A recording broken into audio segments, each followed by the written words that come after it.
Praise the lord. ప్రభేస్ నామంలో మీ అందరికీ కూడా నా యొక్క శుభములు తెలియజేస్తున్నాను. ఈరోజు మన యొక్క వాక్య భాగము మనము ధ్యానించుకున్నటువంటి అంశము ఏంటంటే ఎవరికి శ్రమ. ఎవరికి శ్రమ. మనము సామెతలు 23-29 వచనం మనం చూసినట్లయితే ఎవరికి శ్రమ, ఎవరికి దుఃఖము, ఎవరికి జగడములు, ఎవరికి చింత, ఎవరికి హేతువు లేని గాయములు, ఎవరికి మంద దృష్టి అని వాక్యం మనకి వివరిస్తుంది. ఎవరికి శ్రమ, ఎవరికి దుఃఖము. ఎవరికి శ్రమ అనేది మనం ఇక్కడ తెలుసుకుందాం. ఈరోజు మన వాక్య భాగంలో ఎవరికి శ్రమ అనేది మనము తెలుసుకుందాము. మొదటిగా చూసినట్లయితే మనము యెషయా గ్రంథము 3వ అధ్యాయము 9వ వచనం మనం ఒకసారి చూద్దాము. తమకు తామే వారు కీడు చేసుకొని ఉన్నారు, వారికి శ్రమ అని దేవుని యొక్క వాక్యము మనకి బోధిస్తుంది. తమకు తామే కీడు చేసుకునేటువంటి వారికి శ్రమ అని దేవుని యొక్క వాక్యము మనకి బోధిస్తుంది. తమకు తామే కీడు చేసుకున్నటువంటి వారికి శ్రమ. రెండవదిగా చూసినట్లయితే మనము యెషయా గ్రంథము 3వ అధ్యాయము 11వ వచనము. దుష్టులకు శ్రమ, వారి క్రియల ఫలము వారికి కలుగును అని వాక్యము మనకి వివరిస్తుంది. దుష్టులకు శ్రమ అని. ఎవరికి శ్రమ అంటే దుష్టులకు శ్రమ. ఎవరికి శ్రమ అంటే దుష్టులకు శ్రమ అని దేవుని యొక్క వాక్యం మనకి వివరిస్తుంది.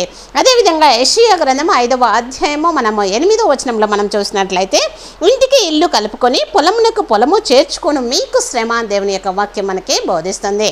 ఇంటికి ఇల్లు కలుపుకొని అదేవిధంగా పొలముకు పొలము కలుపుకొని.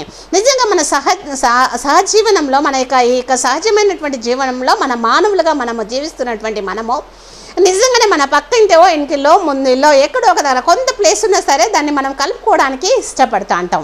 అదేవిధంగా పొలంలో కూడా కావచ్చు. కానీ దేవుని వాక్యం ఏం బోధిస్తుంది అంటే ఇంటికి ఇల్లు కలుపుకోవడానికి, అదేవిధంగా పొలమునకు పొలము కలుపుకునేటువంటి వారికి శ్రమ అని దేవుని యొక్క వాక్యము మనకి బోధిస్తుంది. కనుక మనము ఒకవేళ మనము ఆ విధంగా ఉన్నట్లయితే మనము మార్చుకుందాము.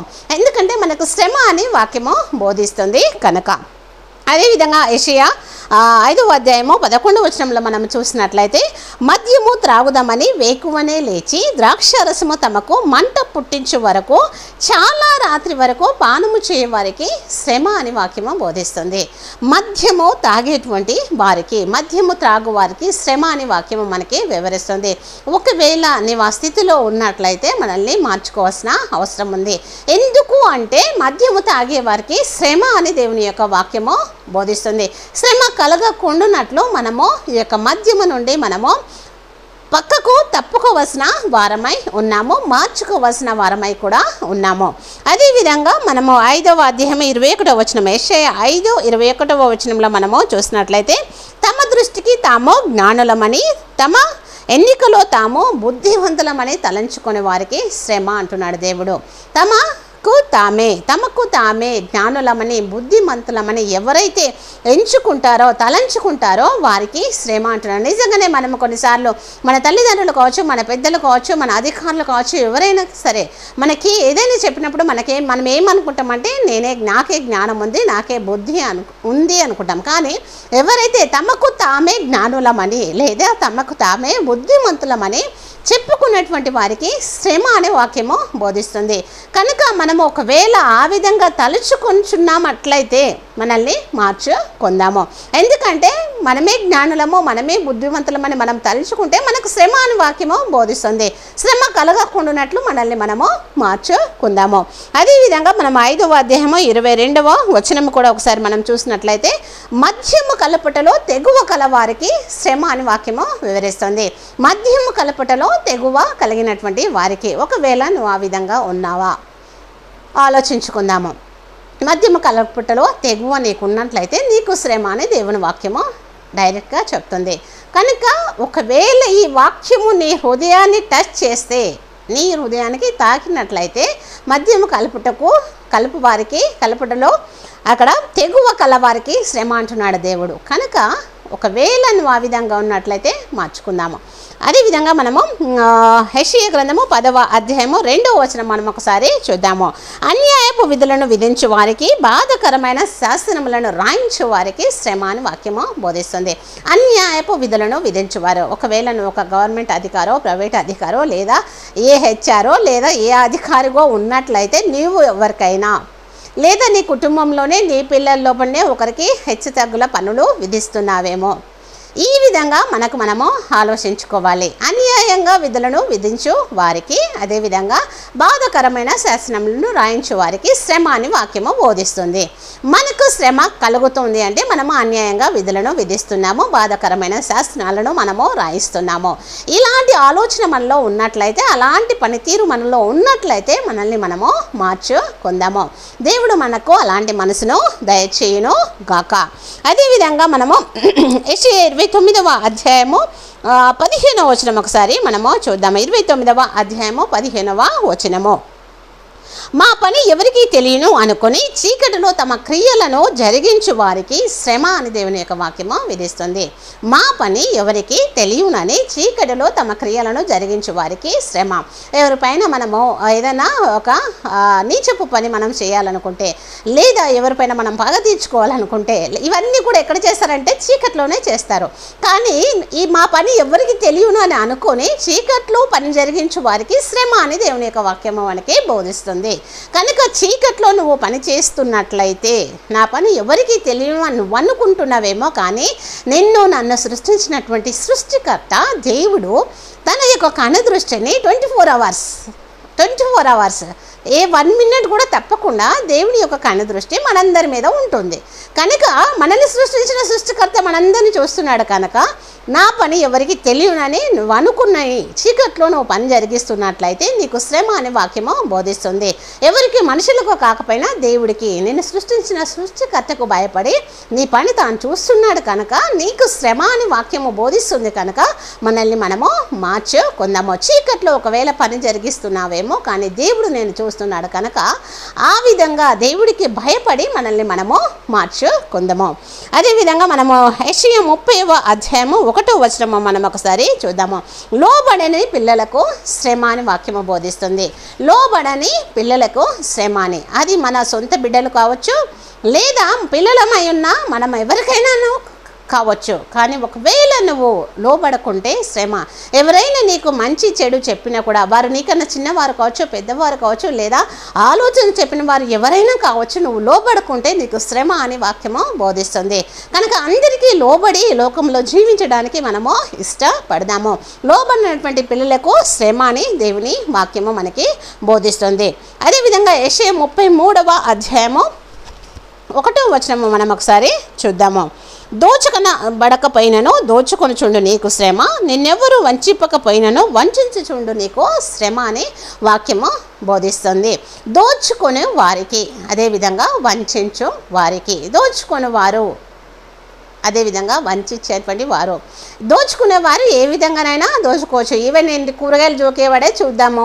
ఒకవేళ 1 kg బాట్లో ఒక అటు ఇటు ఒక 100 grams 50 grams ఏదో జమ్మికి చేసి నీకు కూరగాయలు ఇచ్చినట్లయితే వాడు దోచుకునేటువంటి వాడు, వంచేటువంటి వాడు, మోసం చేసేవాడు. ఇలాంటి స్థితిగతి నీలో ఉన్నట్లయితే మనము మార్చుకోవాలి. ఎందుకంటే దోచుకొను వారికి, అదేవిధంగా వంచకులకు శ్రమ అని దేవుని యొక్క వాక్యము మనకి బోధిస్తుంది. శ్రమ మనకు రాకుండా ఉన్నట్లయితే మనము దోచుకునేటువంటి వారంగా కాకుండా, వంచేటువంటి వారంగా కాకుండా ఉండాలి. అదేవిధంగా మనము యెషయా 45వ అధ్యాయము 9వ వచనం ఒకసారి మనము చూద్దాము. 45:9వ వచనము మనం ఒకసారి చూద్దాము. మంటి కుండ పెంకులతో ఒక పెంకయ్యుండి తన్ను సృజించిన వానితో వాదించు వానికి శ్రమ అని. తనను సృజించిన వానితో వాదించేటువంటి వారికి శ్రమ. కుండను సృజించినటువంటి ఆ కుమ్మరితో వాదించలేము. నన్ను సృష్టించినటువంటి సృష్టికర్తతో మనము వాదించుట శ్రమ అని వాక్యము బోధిస్తుంది. కనుక నన్ను సృష్టించినటువంటి దేవుడికి భయపడి, ప్రభువా నాకు ఈ శ్రమ ఎందుకు కలిగింది, దేనికి కలిగింది, దేవా నువ్వు చూస్తాలేవా అంటాం. కానీ నన్ను సృష్టించిన దేవుడు తన కనుదృష్టితో చూస్తూ ఉన్నాడు. తగిన సమయంలో నీకు ప్రతిఫలము ఇవ్వగలడు. నిన్ను సృష్టించినటువంటి దేవుడికి నీవు లోబడి మాత్రమే జీవించు, ప్రేమిస్తూనే ఉండు, ప్రభును సన్నిధానంలో ప్రార్థిస్తూనే ఉండు. ఖచ్చితంగా దేవుడు నిన్ను ఆశీర్వాదిస్తాడు. కానీ దేవుణ్ణి సృజించిన దేవుణ్ణి నువ్వు ఎదిరించేటువంటి హక్కు నీకు లేదు. తనని సృజించిన వానితో వాదించు వారికి శ్రమ అంటున్నాడు వాక్య భాగంలో. కనుక మనల్ని సృష్టించినటువంటి సృష్టికర్తను మనము ప్రేమిస్తూ లోబడి జీవించే వారంగా ఉందాము. అదేవిధంగా మనము ఇర్మియా 22వ అధ్యాయము 13వ వచనం ఒకసారి మనము చూద్దాము. 22వ అధ్యాయము 13వ వచనము.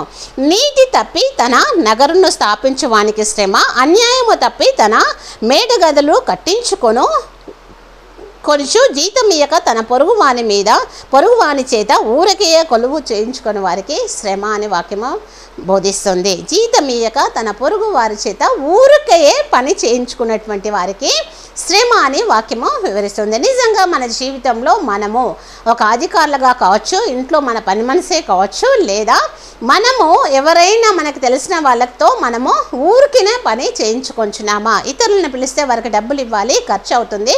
వీరైతే తక్కువ ఖర్చుతో పని చేస్తారు. వీరికైతే 100 రూపాయలకి అయ్యేది 10 రూపాయలు ఇస్తే సరిపోతుంది, లేదా ఒక కప్పు టీ పోస్తే చాలు అని నువ్వు ఆలోచించుకొంచున్నావా? జీతం ఇయ్యక ఊరికేనే పని చేసుకున్నటువంటి నీకు శ్రమ అని వాక్యము బోధిస్తుంది. కనుక ప్రతి వానికి కూడా వాని యొక్క కష్టానికి సరిపడేటువంటి ఫలితాన్ని ఇచ్చి పని చేయించుకున్నటువంటి వారంగా మనం ఉందాము. ఒకవేళ లేనట్లయితే దేవుడు నీకు శ్రమ అని తన వాక్యం ద్వారా మాట్లాడుచున్నాడు. ఈ విధంగా నువ్వు ఉన్నట్లయితే మనము మార్చుకుందాము.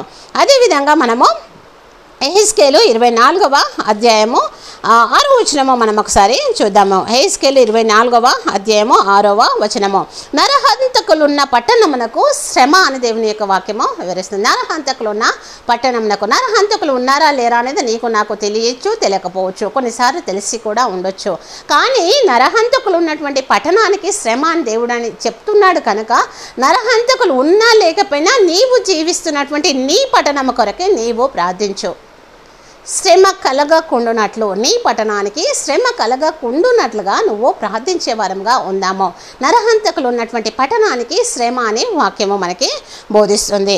అదేవిధంగా మన హబక్కుకు 2వ అధ్యాయము 6వ వచనము మనం ఒకసారి చూద్దాము. హబక్కుకు 2వ అధ్యాయము 2వ వచనము మనం ఒకసారి 6వ వచనం 2వ అధ్యాయము 6వ వచనము. తనది కాని దాన్ని ఆక్రమించి అభివృద్ధి నొందిన వానికి శ్రమ, తాకట్టు సొమ్మును విస్తారంగా పట్టుకునే వానికి శ్రమ అని వాక్యము బోధిస్తుంది. తనది కాని దానిని ఆక్రమించి అభివృద్ధి నొందువానికి శ్రమ అంటున్నాడు దేవుడు. తాకట్టు సొమ్మును విస్తారంగా పట్టుకొని వానికి శ్రమ అని వాక్యము బోధిస్తుంది. నీది కాదాన్ని నీవు ఆశించి అభివృద్ధి చెందినట్లయితే నీకు శ్రమ.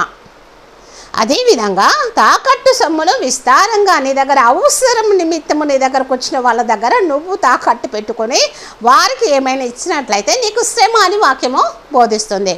కనుక మనది కాని దాని గురించి మనము నాది అని చెప్పుకొని అభివృద్ధి చెందినట్లయితే, మన దగ్గరికి ఎవరి దగ్గరన్నా వచ్చిన వారి దగ్గర తాకట్టు సొమ్ము మనం విస్తారంగా ఉంచుకున్నట్లయితే మనకు శ్రమ అని దేవుడు వాక్యము బోధిస్తుంది. కనుక మనది కాని దానిని మనము ఎవరి దగ్గరన్నా తీసుకున్నట్లయితే తిరిగి ఇచ్చివేయడానికి సిద్ధపడదాము. ఎవరి దగ్గరన్నా తాకట్టు మనము పెట్టుకున్నట్లయితే వారి కూడా ఇవ్వడానికి సిద్ధపడదాము. ఇవ్వనట్లయితే దేవుడే వాక్యం ద్వారా మాట్లాడుతున్నాడు, నీకు శ్రమ అని. మనకు శ్రమ కలగకుండునట్లు మనది కాని దానిని మనము మన దగ్గర పెట్టుకోకూడదు. అదేవిధంగా మనది కానిది మన దగ్గర తాకట్టు కూడా పెట్టుకోకూడదు అని వాక్యము బోధిస్తుంది. కనుక అదేవిధంగా మన హబక్కుకు 2:9 కూడా మనము చూసినట్లయితే అన్యాయంగా లాభము సంపాదించుకునే వానికి శ్రమ అని వాక్యము బోధిస్తుంది. అన్యాయంగా ఎవరి దగ్గరైనా ఏమైనా నువ్వు పుచ్చుకున్నావా? ఒకసారి మనం ఆలోచించుకుందాము. నీకు నువ్వు, నాకు నేను, ఎవరికి వాళ్ళమే ఆలోచించుకోవాలి. ఎవరము నీతిమంతులము కాము. ఇక్కడ దేవుడే చెప్తున్నాడు వాక్యం ద్వారా, ఒక్కడును నీతిమంతుడు లేడు అని. కనుక అన్యాయంగా మనము సంపాదించుకున్న వానికి శ్రమ అంటున్నాడు. కనుక అన్యాయంగా మనం ఏదైనా సంపాదించుకుంటే మనకు శ్రమ. కనుక మనం అన్యాయంగా సంపాదించుకున్న దాన్ని తిరిగి ఇచ్చివేయడానికి ఇష్టపడదాము. జక్కయ్య ఇచ్చేస్తాడు దేవుని యొక్క, ఎప్పుడైతే దేవుని యొక్క మాట విని దేవుడు నేను నీ ఇంటికి రక్షణ వచ్చినదని చెప్పగానే తాను అన్యాయస్తుడిగా ఏదైతే పనిచేశాడో తిరిగి ఇచ్చేశాడు. ఆ విధంగా మనము ఉండడానికి ఇష్టపడదాము. అదేవిధంగా మనము హబక్కుకు 2వ అధ్యాయము 15వ వచనంలో కూడా మనము చూద్దాము. తమ పొరుగు వాని మానము చూడవలనని ఘోరమైన ఉగ్రతను కలిపి వారికి త్రాగనిచ్చి వారిని మత్తులుగా చేయి వారికి శ్రమ అంటున్నాడు వాక్యము. ఒకసారి వాక్య భాగాన్ని మనం ఆలోచించుకుందాము. తన పొరుగు వాని మానము చూడవలనని, ఇక్కడ మత్తులుగా చేయి వారికి శ్రమ అని. నీవు ఒకవేళ ఆ స్థితిలో ఉన్నట్టయితే నీ స్థితిని మార్చుకో. మార్చుకోవాల్సిన అవసరం ఉంది. ఒకవేళ మార్చుకోనట్లయితే దేవుడు నీకు శ్రమ అని వాక్యం ద్వారా మాట్లాడుతున్నాడు. శ్రమ నీకు కలగాలి అంటే నీవు నీ పద్ధతిని మార్చుకోకుండా ఉండు. లేదా నీకు శ్రమ వద్దు అనుకుంటే నీ స్థితిని నీవు, నీ పరిస్థితిని నీవు, నీ మనసును నీవు, నీ హృదయాన్ని నీవు మార్చుకోవాల్సిన అవసరం ఉంది. అదేవిధంగా జకర్యా 11వ అధ్యాయము 17వ వచనము మనం ఒకసారి చూద్దాము. 11-17 వచనము. మందను విడనాడు పనికి మాలిన కాపరికి శ్రమ అని వాక్యము బోధిస్తుంది. నిజంగా మన సంఘాలలో ఒక కాపరిగా మనం ఉంటున్నటువంటి మనము మన ప్రసంగాల ద్వారా కావచ్చు, లేదా మన ఎత్తి పొడుపుల ద్వారా కావచ్చు, లేదా మనము ఒకరిని ప్రేమించి ఒకరిని తృణీకరించడం ద్వారా కావచ్చు, ఏదో విధం చేత నీ యొక్క మంద తప్పిపోచున్నట్లయితే కాపరివైన నీవు జాగ్రత్త పడాల్సిన అవసరం ఉంది. ఎందుకంటే దేవుడు శ్రమ అని చెప్తున్నాడు. వారి హృదయం స్థితిని గమనించి ఒక కాపరిగా, ఒక తండ్రిగా, ఒక పోషకుడుగా, ఒక దేవుడు నిన్ను ఏర్పరచుకున్నటువంటి ఒక సేవకుడిగా నీ మంద నీదో దగ్గర నుంచి తొలగిపోతున్నట్లయితే వారి విషయం నువ్వు చింత కలిగి ఉండు. వారి యొక్క హృదయ ఆలోచనలు, తలంపులు తెలుసుకొని వారి దగ్గరికి వెళ్ళి పరామర్శించి వారి గురించి తెలుసుకొని వారిని తిరిగి నీ సంఘంలో చేర్చుకోవడానికి ఇష్టపడు. ఎందుకంటే ఆ యొక్క కాపరికి శ్రమ అని వాక్యము బోధిస్తుంది. మందను విడనాడు పనికి మాలిన కాపరికి శ్రమ అని. నీ దగ్గరకు వస్తున్నటువంటి మందను నువ్వెప్పుడు కూడా విడిచిపెట్టకు. అది పేదవారైనా ధనికులైనా వారి స్థితిగతి ఏది ఉన్నా ప్రభు దృష్టిలో మనందరం కూడా రాజులైన యాజక సమూహము. నీవు నేను ఒక రాజువు, ఒక రాణి అయి ఉంటున్నాము దేవుడి దృష్టిలో. కనుక నీ సంఘంలో విడిపోయినటువంటి ఆ యొక్క మందను వీడినటువంటి కాపరికి శ్రమ అంటున్నాడు. కనుక నీ గొర్రెలు తప్పిపోయినట్లయితే వారిని తిరిగి చేర్చుకోవడానికి మనము ప్రయాసపడదాం. లేదా దేవుడు నీకు శ్రమ అని వాక్యం ద్వారా మాట్లాడుతున్నాడు. అదేవిధంగా మనము లూకా సువార్త 6వ అధ్యాయము 26వ వచనము మనం ఒకసారి చూద్దాము. 6వ అధ్యాయము 26వ వచనము. మనుషులు మిమ్మల్ని కొనియాడినప్పుడు మీకు శ్రమ. ఏమంటున్నాడు ఇక్కడ దేవుడు? మనుషులు మిమ్మల్ని ఇక్కడ పొగడినప్పుడు, మనుషులు మిమ్మల్ని కొనియాడినప్పుడు మీకు శ్రమ అంటున్నాడు దేవుడు. మనుషులు మనల్ని పొగిడితే మనం పొంగిపోతాం. కానీ వాక్యం ఏం చెప్తుందంటే మనుషులు మిమ్మల్ని కొనియాడినప్పుడు మీకు శ్రమ కలుగును అని వాక్యం బోధిస్తుంది. కనుక పొగడ్తలకు పొంగకుండా దేవుని యందు లోబడి జీవించే వారంగా ఉందాము.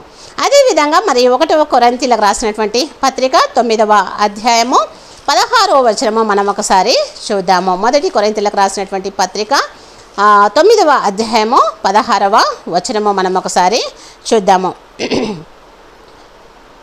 ఇక్కడ వాక్యము బోధిస్తుంది మనకి, నేను సువార్తను ప్రకటింపకపోయిన ఎడల నాకు శ్రమ అని. సువార్త ప్రకటింపకుంటే కూడా నీకు శ్రమ అని వాక్యము బోధిస్తుంది. రక్షించబడిన నీవు ప్రభు సేవ చేయడానికి ముందంజగా ఉండు, లేకపోతే దేవుడే నీకు శ్రమ అని సెలవిస్తుండు. ఎవరికి శ్రమ ఇక్కడ అంటే మనము ఒకసారి చూసినట్లయితే ఎవరికి శ్రమ అంటే తమకు తామే కీడు చేసుకున్నటువంటి వారికి శ్రమ, దృష్టులకు శ్రమ, మద్యము తాగు వారికి శ్రమ, తమకు తామే బుద్ధిమంతులమని అనుకునేటువంటి వారికి శ్రమ, మద్యము కలుపుటలో తెగువ కల వారికి శ్రమ, అన్యాయపు విధులను విధించు వారికి శ్రమ, మా పని ఎవరికి తెలియనని అనుకుని చీకటిలో క్రియలు చేసేటువంటి వారికి శ్రమ, లోబడినటువంటి పిల్లలకి శ్రమ, దోచుకొని వారికి, వంచించు వారికి శ్రమ, తనని సృజించిన వానితో వాదించు వారికి శ్రమ, జీతమేయక తన పొరుగు వారితో ఊరికే పని చేయించుకున్నటువంటి వారికి శ్రమ, నరహంతకులున్న పట్టణంలకు శ్రమ, తనది కానిని ఆక్రమించుకొని అభివృద్ధి పొందిన వారికి శ్రమ, అన్యాయంగా లాభము సంపాదించుకున్న వారికి శ్రమ, తమ పొరుగు వారి మానంను చూడవలననుకున్నటువంటి వారికి శ్రమ, మందను విడనాడిన పనికి మాలిన కాపరికి శ్రమ, మనుషులు మనల్ని కొనియాడినప్పుడు మనకి శ్రమ, అభ్యంతరము ఎవరి వలన కలుగునో వారికి శ్రమ, అదేవిధంగా సువార్తను ప్రకటించకపోయిన ఎడల శ్రమ. మనకు శ్రమ కలగకుండా ఉన్నట్లయితే మనము ఈ అన్ని విషయాలలో కూడా మార్పు చెందాల్సిన వారమై ఉంటున్నాము. ఆ విధంగా మనం ఉండుటకు దేవుడు మనకి సహాయము చేయను గాక. ఇట్టి వాక్యము మనందరి హృదయంలో ఫలింప చేయబడును గాక. ఆమేన్.